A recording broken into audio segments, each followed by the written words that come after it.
Joining us from the CME Group is Knuckman of Agora Financial. He actively trades commodity futures.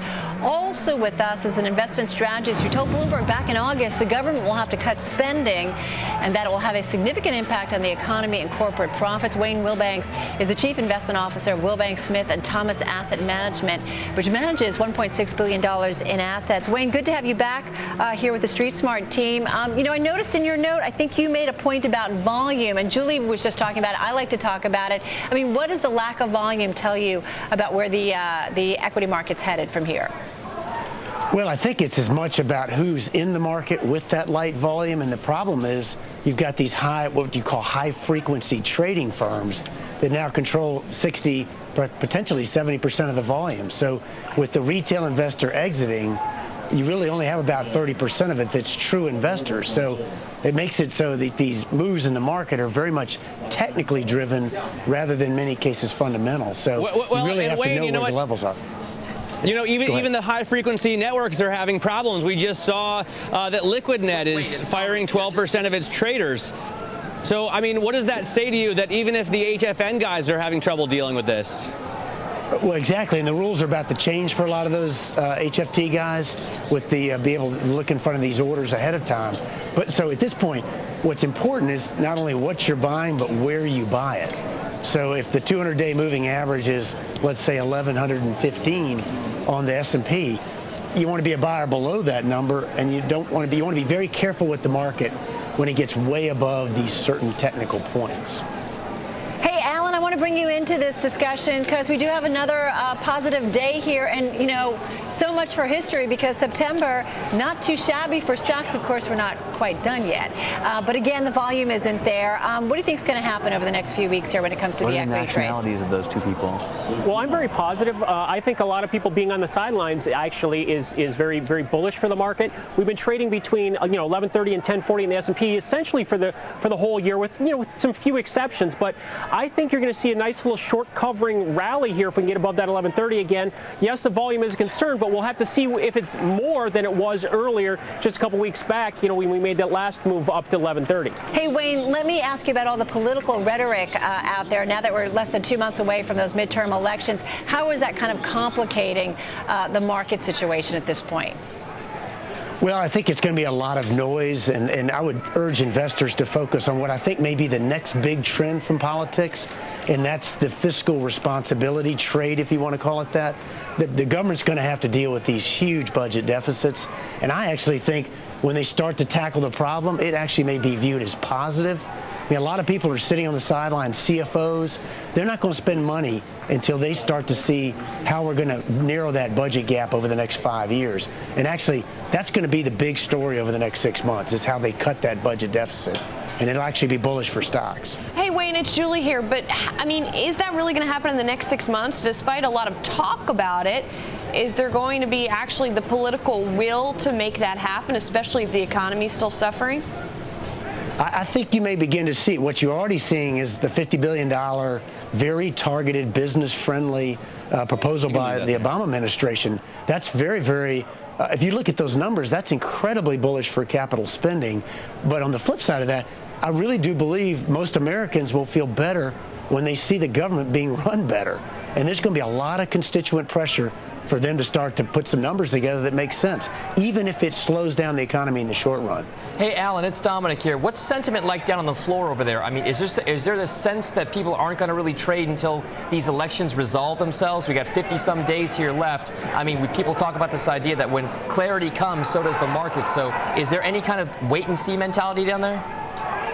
Well, I think the guys here, what they want to do, what they focus on is money, obviously. They want to make money. But there are a lot of folks that are ideologically, positioned right now for the market to move lower. And I think that can be a bullish factor here when you see some of this short covering. And as things, stop getting worse, maybe they don't get better, but they stop getting worse, that can be viewed as a positive. If you look at some of the markets here, they've been doing very, very well lately. And they're driven by supply and demand. And they're not, the stock market may be lagging behind them. But if you look at a lot of physical commodities, You look at corn, you look at sugar, you look at cotton, you look at silver, you look at some of these things that, they're doing very, very well, even though the stock market's kind of lagging behind. So I view that as a positive, and I'm looking for a bullish breakout to the upside for other reasons, but looking at the dollar could be very supportive. Alan, that's a good point. Wayne, what do you make of that disconnect where some other asset classes are actually doing fairly well in this market environment, but not necessarily the equity trade? Right, well, I think he's exactly right. I'm sorry, Alan, let me just have Wayne take this one for a moment. Wayne. Okay, sorry. Right. I think a lot of this is being driven with what he's talking about with the commodities by this entire emerging market trade. And right now, the Chinese, the Indonesians, they're buying everything they can get their hands on. And they're really driving the good part of corporate profits for the U.S. stock market. So I really believe that if they're going to have a breakout to the upside, it's going to be driven by the commodity demand, the export volume that we're seeing for U.S. companies. And it's actually still very, very good.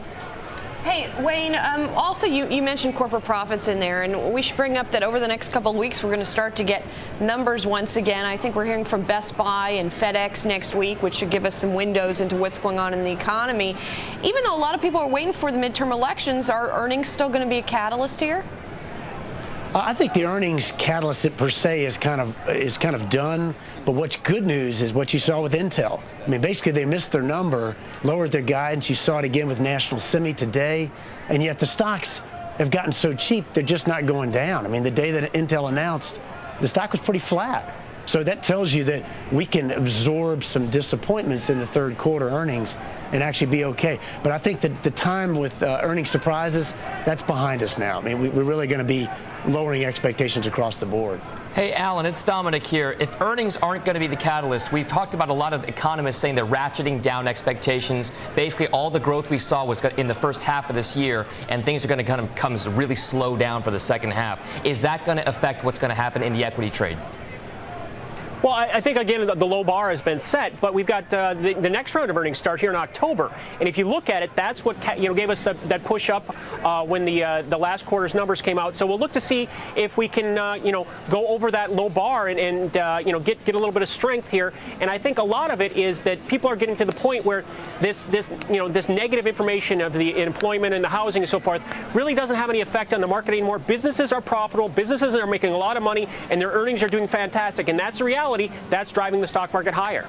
But Alan, it comes from such a low level. I mean, if you look at even the optimistic forecasters are saying now maybe 3 years of no growth. David Stockman came on yesterday and said 5 to 10 years of no growth in the U.S. I mean, how can earnings continue to climb from normal levels with 0 to 1% growth or maybe even a contraction?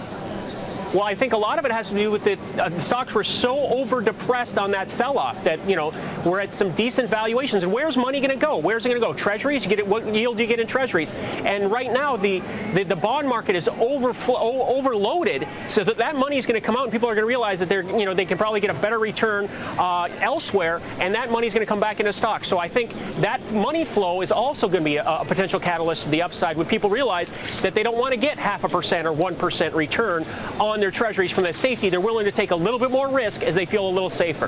Hey, so Alan, it's Adam. Where do you put the money right now? Where's the trade?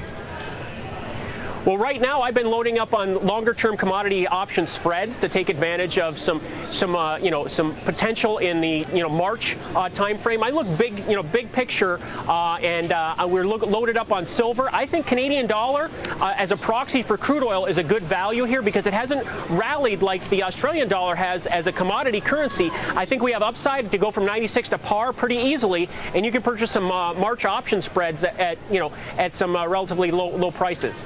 Hey, thanks, Alan. Now, Wayne, let me throw it over to you. That's the trader's perspective. Where are you, the longer-term investor, putting your money? What's the trade? Well, I think we're still, for the equity capital you want to have in the market, I think you want to be a buyer, as we get down to the bottom of the trading range, closer to 1,000. We like the emerging markets. We're in the process of getting ready to increase our exposure there. We like gold, commodities. We really love large U.S. blue chip. I mean, Intel paying 3.5% dividend at 9 times real earnings, GAAP earnings, meaning these are very high quality earnings.